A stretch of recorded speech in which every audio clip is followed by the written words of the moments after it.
レギュラーラジオが初めての陽介くんは、たくさん経験値を積んだ健太兄ちゃんこと、番組冒頭の掛け声を母音だけで教えてくれる母音母音兄ちゃんのもとを訪れて、今日も掛け声を教えてもらうのでした。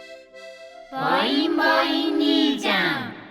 今日は兄ちゃんがイベントやるって言ってたけど、ここにあってるここであってる。いらっしゃいませー。やってる。ケンタ万博へようこそ。たくさん見て帰ってくださいね。ケンタ万博？何それ？おい陽介、何それ？新たな筋トレ、筋肉を創造する場所ケンタ万博へようこそ。楽しんで帰ってくれよ。なるほどね。それであれなんだ、日焼けしたタンクトップマッチョしかいないの。あのパビリオン何を展示してる？あれだよ、ベンチプレスパビリオンだよ。お前各社の最新型ベンチプレスだけを展示して楽しむパビリオンだ。俺面白くないなこれ。お前すげえぞ、めちゃくちゃ楽しいぞお前。あれじゃん、万博の関西万博の脈々いるじゃん。いやお前ちげえよ。違うの？脈々じゃねえよお前。うちにいるのはまんま俺の姿で顔に赤いポンデリングみたいなのをくっつけた剣脈で。トレーニング終わりのマッチたちのな、脈測ってんだよ。それさ、いろいろパクってない？パクってねえよ。中山健也くんとかもいるじゃん。もういいよ、掛け声を教えてよ。お前しょうがねえな。お前今日もよく耳すませて聞けよ。オッケー。じゃあ陽介、今日の掛け声はこれだ。あいおいんいいうあいおいんいいうわかったか陽介？これで番組を勢いよく始められるはずだ。頑張ってな。陽介さん、間もなくです。お前もう番組始まるじゃねえか。3秒以内にさっき教えた掛け声を叫ぶんだ。は？最高筋肉 100？ スパイヤマサラカ。スパイヤマサラカ。飲みすぎ。いや飲んでないんだよ。スパイヤマサラカ。スパイヤのマサラカ。こんばんは。時刻は深夜1時を回りました。スパイアボーカル陽介とドラムの健太です。この時間からは僕の出身地である福岡から日本中世界中に発信していく番組スパイアのバサラカをお送りしていきます。マジでわかんない。いやでも方向性良かったよ。本当？方向性良かった。大胸筋に効く。惜しかった。なんかね、方向性良かった。何がだよ。何が効くんだよ。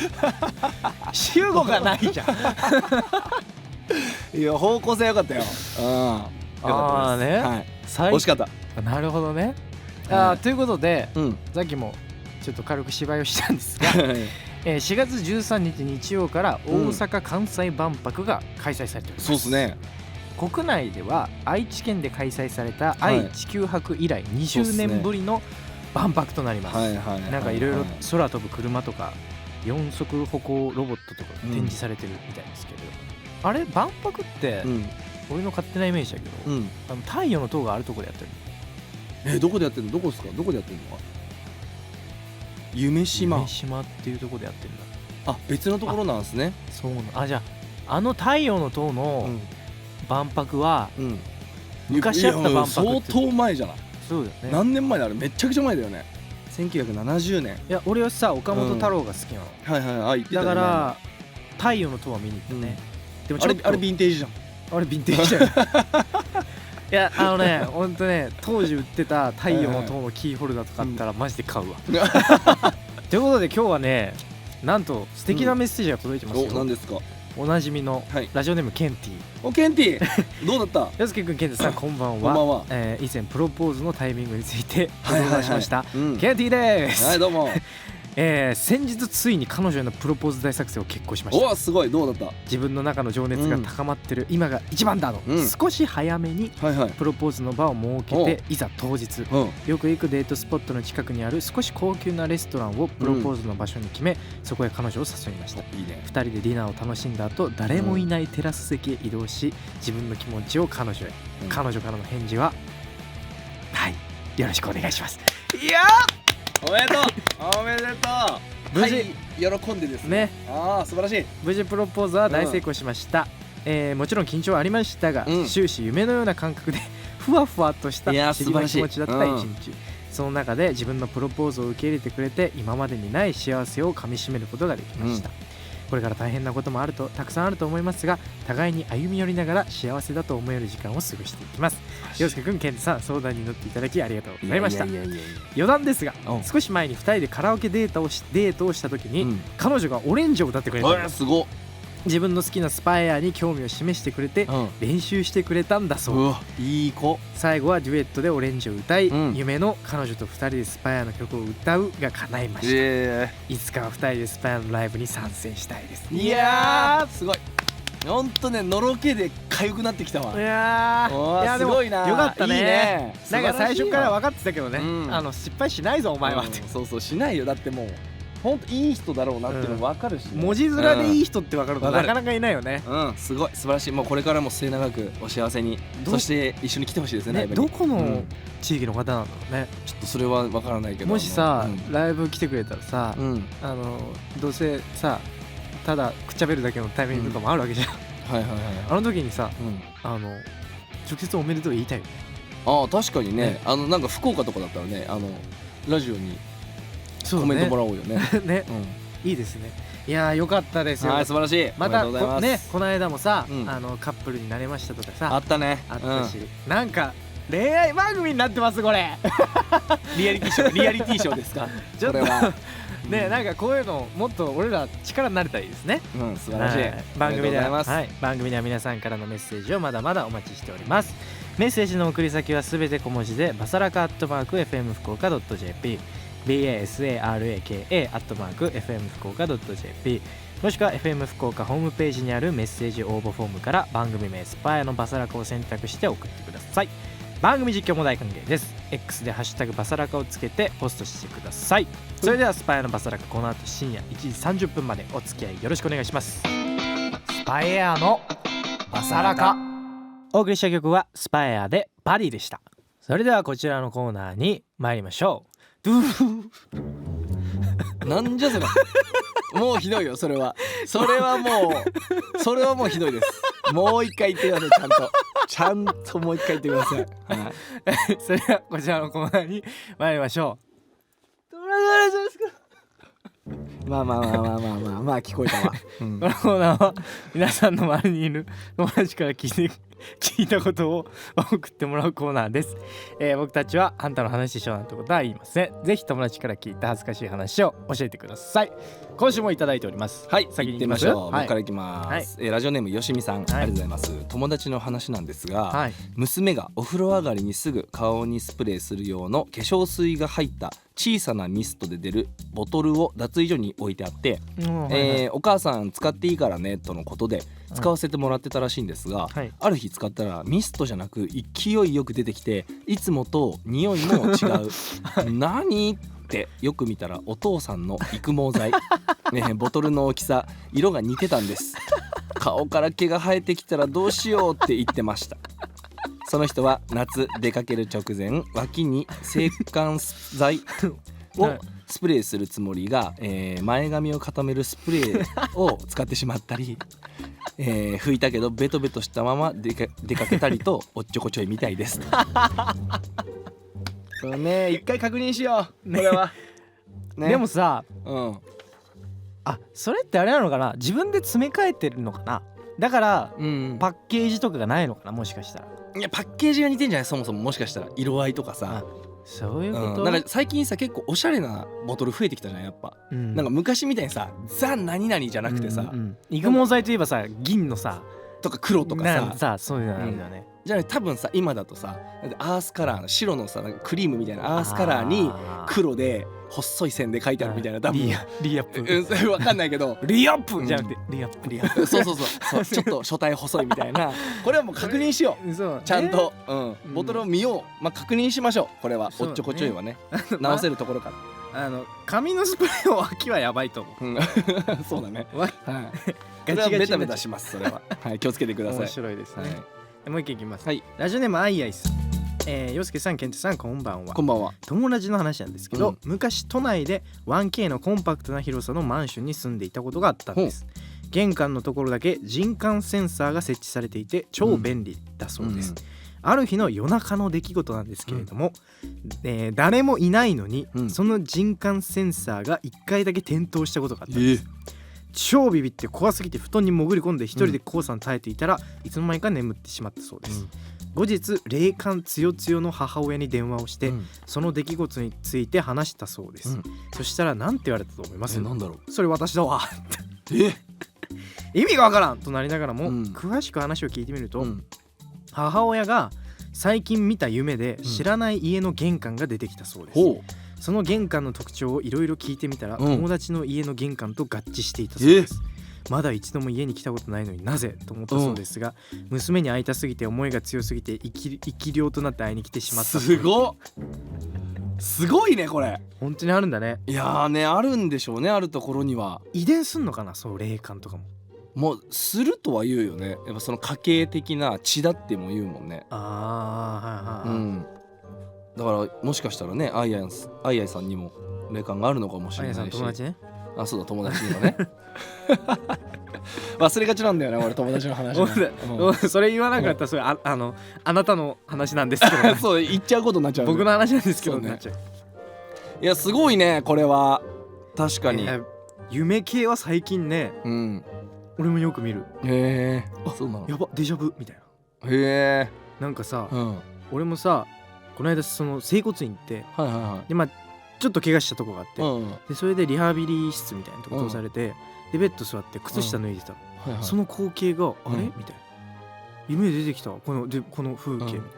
初めて行った整骨院？初めて行った。でも整骨院って大体同じような風景だよ。いやそんな整骨院行かないもん俺。でも病院とかさ、そのいや違うんだよ。そんな大体同じじゃん。靴下も履くもさ、違う、その人の靴がニューバランスだったのもデジャブだった。ニューバランス死ぬほどある。いや多いけどね、いっぱい履いてるよみんな。いやでも本当にデジャブだと思ったし、多分記憶がさいろんなところからくっつけてきたものをたまたまちょっと覚えてたのがその風景に似てたんじゃない？でもアイアイさんの友達の場合さ、お母さんが霊感強強だから、やっぱ霊感強くない人は多分生きる飛ばないと思うんだよね俺。飛ばしてんの？飛んじゃったんじゃない？強すぎて。なるほどね。娘に会いたいってなって飛んじゃったんだよ。それはなんかいいね。なんか可愛いお母さん。生き量同士で会ってほしいよ。そうだね。なんかこう愛を感じるよね。生き量同士で会ったってことなのかな、じゃあこれって。いやそれアイアイさんは実体だと思うよ。いやだってさ、アイアイさんももしかしたらこれが夢の中だったかもしれないよ。確かにそうだね。だって実際誰も来てないんだから、アイアイさんも勘違いしてた可能性あるよね。そう、夢を見ててお母さんに会いたすぎて、お母さん引き寄せちゃった。引き寄せたのかもしれない。そしたらお母さん見えてんじゃない？多分人感センサーの下にあれお母さんいるってなるんじゃない？起きた時。でもそれを見てだからお母さんだけを、お母さんすぐ帰っちゃったんだよ。そうか帰っちゃって、人感センサーで光ついたところだけ見たんだ。じゃあなるほどね。どんな感じっつってオッケーっつってバッて帰った。なかなかあれだね、お母さんもいいねすっきりしてていやすごいね、いい話ですこれは。びっくりしたね。ほっこりですこれは。いや面白いです、ということでこんな感じで皆さんが友達から聞いた話を教えてください、僕たちは絶対あんたの話でしょうなんてことは言いません。ぜひ皆さん、友達から言っていた恥ずかしい話を教えてください、たくさんお待ちしております。それでは今日はラジオネームあいあいさんの友達の話からこちらを選曲しました、西野カナさんで会いたくて。スパイエアのバサラカ。お送りした曲は西野カナで会いたくてでした。陽介健太のお悩み相談。この時間からはリスナーの皆さんから送られてきたお悩みに答える陽介健太のお悩み相談です、今週もたくさんお悩みが届いております。ラジオネームマックさん。ありがとうございます。陽介さん、健太さん、こんばんは。毎週楽しく拝聴しています、今年の初夏に島根に出かけることになったのですが、その交通手段について夜行バスか寝台特急で行くか悩んでます。関東済みです、夜行バスは福岡まで14時間、長いね。寝台特急も北海道まで17時間乗ったことがあるのですが、あるので長時間乗ってることは問題なし、なるほど。安い夜行バスから少々値の張るめったに乗れないサンライズ出雲が、陽介さん、健太さんならどっちへ行きますか？飛行機は当日午前中から動けないので却下です。なるほど。俺はもう完全にサンライズ出雲です。いや絶対こっちでしょ。もういや一択だと思うこれ。俺だって名古屋から東京までの夜行バスで二度と乗らねえと思った、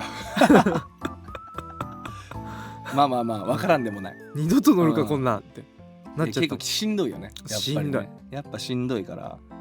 いやサンライズ出雲でお願いします。でこのどうだったかを俺教えてほしいわ。乗ったことないからまだね。やっぱ寝て、次の日午前中から、そのストレスなく動けるのがやっぱ一番いいじゃん。そうだね。だからもうやっぱこのちゃんとサンライズ出雲の、体験をこちらに送ってきてくれるという約束で、陽介さんが、サンライズ出雲の半額出してくれるみたいな。なんでやねんどこにその義理があんのそれやったら俺が乗りたい、間違いない。ぜひ、聞かせてください。聞かせてください、お待ちしてます。もう一回いきますか。それでは、文ちゃんさんです、ありがとうございます。健太さん、陽介君こんばんは、悩みというか男性目線のご意見を聞かせてください。娘が最近初めてのバイトを深夜のファミレスで始めたのですが、バイト仲間の、年上男性、娘はおじさんと言っているのでかなり年上と予想しています、からシフトが被るたびにお土産をもらって帰ってくるんです、最初はちょっとしたおやつ程度だったのですが気にもしてなかったんですが、それが次はパックのいちご2パックその次は有名メーカーのバームクーヘン箱入りとどんどん値段が上がってきていて、親としてはもらうばかりで申し訳ないので何かお返しをするかお断りするように言っているのですが、先方の男性は、こちらの好きでやっていることだから気にしないでと取り合ってくれないようなのです。娘曰く他の曜日の子にもあげてるらしいのですが真相は娘もわからないようです。こういうのって単に新人の若い子を可愛がってるだけの気のいいおじさんと思っていていいのでしょうか。まさか手なずけてワンチャン狙われてたり、女の私だったら、息子ほど年の離れた子にワンチャン狙いや恋愛感情は持ちにくいので男性の側だとそういうのって全然普通に考えられちゃうのかなと心配でなりません、お二人の、に聞くのもどうなのかと思いますがもっと警戒すべきなのか悩める母にアドバイスお願いします。なるほどね。これは悩めるね。確かにお悩みですね。ちょっと心配だね。ちょっと心配。これ正直会ってみるしかないよな。一回やっぱバイト先行って、そうだね。でも、警戒しすぎもよくないからね。そうなんだよ。逆にこの人がおっさんだ可能性もある。だった場合その人がなんかそうだねちょっと悲しい気持ちになっちゃうかもしれない。そうだね。からでもでもねバームクーヘンの箱入りを渡さないと思う。いちごとか。でも他の曜日の子にもあげてるって。いやでもその他の曜日の子にあげてたとしてもその結構なおっさんだって言ってるけど文ちゃん、多分俺とかと同い年ぐらいな気はすんの。娘さんとかだから20歳とかでしょ。深夜バイトできるから20歳、いや超えてるじゃん絶対に。20歳前半だとして俺今40じゃん。40の人が20歳のぐらいの子にいちご2パックとかって、まずこっち側が考える。これあげたら多分俺変な風に見られるなって、だからあげない。そこでそんなにこれを渡したことによって自分に対する印象が周りからどうなるかっていうのを考えて渡さないっていうのが多分通常の人の考えだと思う。でもさ、多分通常の人じゃないじゃん。いわゆるさちょっと、なんて言うんだろう、別にさこれけなしてるわけじゃないよ、ちょっと俺たちがわからない、何かがあるのかもしれないよね。もしかしたらちょっと思うな。もしかしたらもうめちゃくちゃ作り話だよ、めちゃくちゃ作り話なんだけど、もう本当は結婚しててみたいな。